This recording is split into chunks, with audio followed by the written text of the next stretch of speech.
bem, e o 8 em ponto de hoje vai debater as eleições municipais que acontecem este ano. Os brasileiros vão às urnas para escolher os prefeitos e os vereadores numa eleição que vai ter regras modificadas. É uma eleição que pela primeira vez vai acontecer com novas regras eleitorais. Para falar mais sobre este assunto, eu converso hoje com o magistrado desde 1984, já atuou nas comarcas de Abelardo Luz, Xaxim, Araranguá, Lages, aqui na capital também, já foi presidente da Associação dos Magistrados Catarinenses, é desembargador do Tribunal de Justiça desde 2002, autor também de diversos livros, muitas obras na área do direito e hoje é o presidente do Tribunal Regional Eleitoral de Santa Catarina, o desembargador César Augusto Mimoso Ruiz Abreu, é o nosso convidado de hoje aqui no 8 em Ponto. Presidente, seja bem-vindo. Bom dia. Bom dia.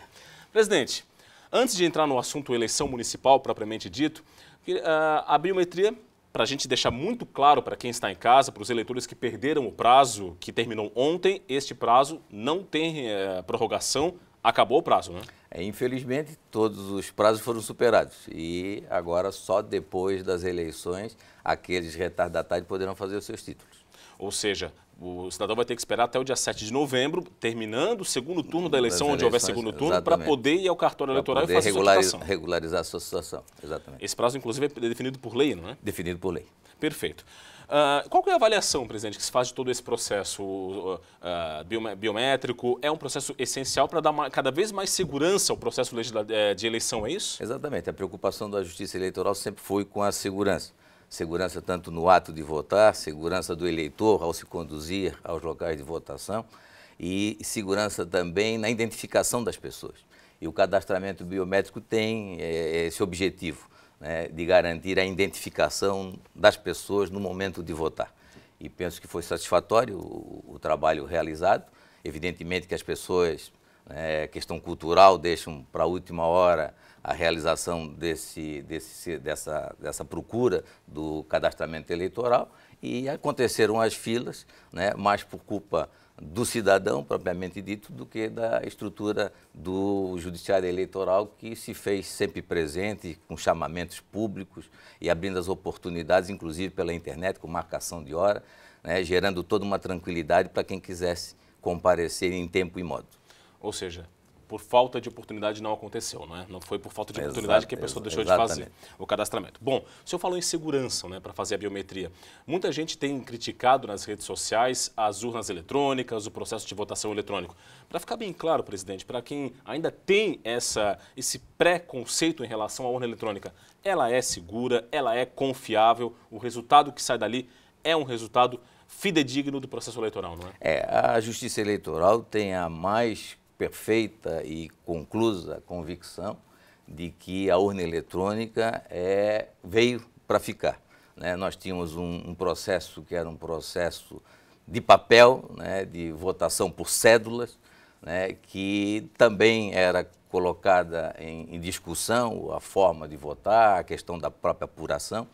E hoje o que se discute em termos de urna eletrônica não existem elementos concretos que possam desafiar, né, esse modelo e essa modernidade. São feitos testes públicos, né, isso com o concurso do Ministério Público, da OAB, dos partidos políticos, candidatos, a sociedade civil como um todo acompanha, são convidados os especialistas das áreas de informática para tentar quebrar, né, esse sistema. E nós temos um sistema que não posso dizer que seja o mais perfeito, porque sempre é possível, né, isso que possa surgir alguma novidade, né, mas pelo que se tem hoje ele é extremamente seguro, garante com toda tranquilidade, inclusive a preservação do voto do eleitor.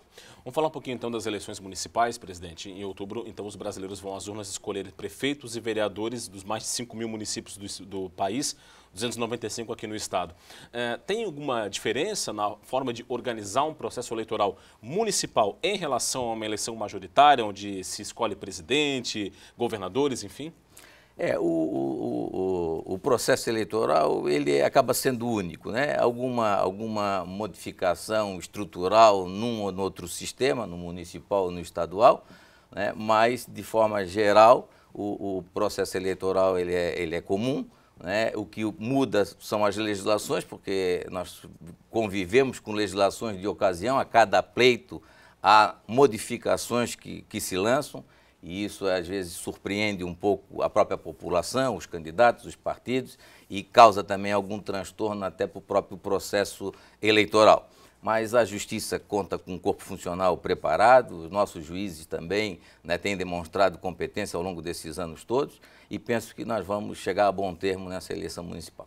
Bom, essa eleição municipal é a primeira com as novas regras aprovadas recentemente pelo Congresso, entre elas o fim do financiamento empresarial por pessoa jurídica de campanhas eleitorais, uma campanha um pouco mais reduzida em termos de propaganda no rádio e na televisão. São alterações importantes no processo, não é? Eu penso que as alterações elas são significativas. O que se pensou foi na redução do gasto com campanha eleitoral. Né, os candidatos, os partidos políticos, eles têm que se estruturar no que diz respeito à mídia para poder fazer a sua propaganda em rádio e televisão, isso tem um custo alto. Então se resolveu, desta vez, reduzir o tempo de propaganda eleitoral de 90 dias para 45 dias e no rádio e na televisão de 45 dias para 35 dias. Né, continuará existindo aquelas inserções de 30 e 60 segundos, serão 70 minutos diários nesse sistema e que penso que é um sistema também que tem uma capacidade de penetração muito importante e, por outro lado, se instituiu desta feita a possibilidade de uma campanha antecipada, desde que não haja pedido de voto. Então, provavelmente, para superar esse encurtamento do prazo de propaganda eleitoral, se trouxe essa alternativa em que as pessoas que pretendem futuramente ser candidato podem já, desde logo, se expor publicamente, sem o pedido concreto do voto, demonstrando o que pretende, quais são os seus pensamentos, as suas propostas, né, isso colocando a público a sua vida particular, pública, né, para que possa ser conhecido e depois o eleitor tenha a condição de uma boa escolha. O tribunal precisa e deve, creio eu, estar bastante atento para que exatamente não haja esse pedido de voto, já que a linha é muito tênue, né, entre uma apresentação de um candidato e o pedido do voto ao eleitor antecipadamente, não é? Exatamente. Nós trabalhamos, né, exatamente com a liberdade, né, com a possibilidade de cada um exercer o seu direito de livre comunicação, de livre expressão do pensamento. Evidentemente que quem ultrapassa os limites, né, se sujeita às sanções correspondentes. Então, nessa questão do pedido do voto, se vier a ocorrer, vai haver os sancionamentos, inclusive até, eventualmente, o próprio impedimento ao concurso na eleição.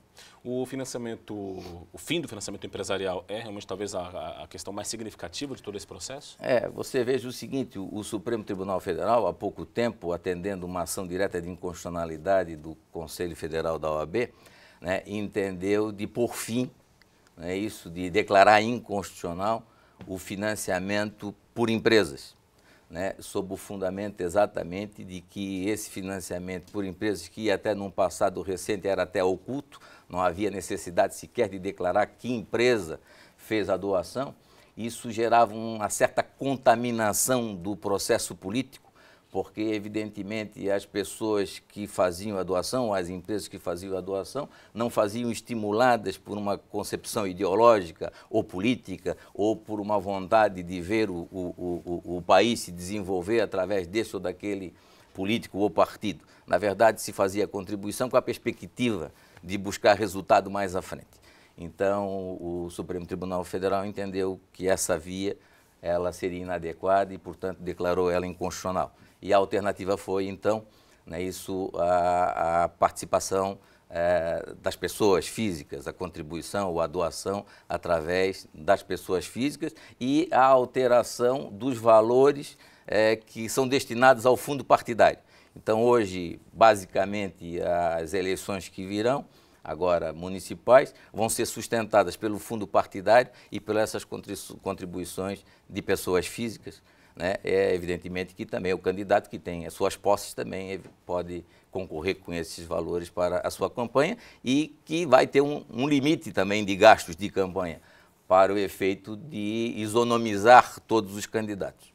Bom, presidente, recentemente, né, a gente ficou sabendo e fomos informados, a imprensa soube de cortes orçamentários, né, no âmbito da Justiça Eleitoral também, dada a situação de arrecadação, de queda, enfim. Como administrar isso tendo pela frente uma eleição do tamanho de uma eleição municipal?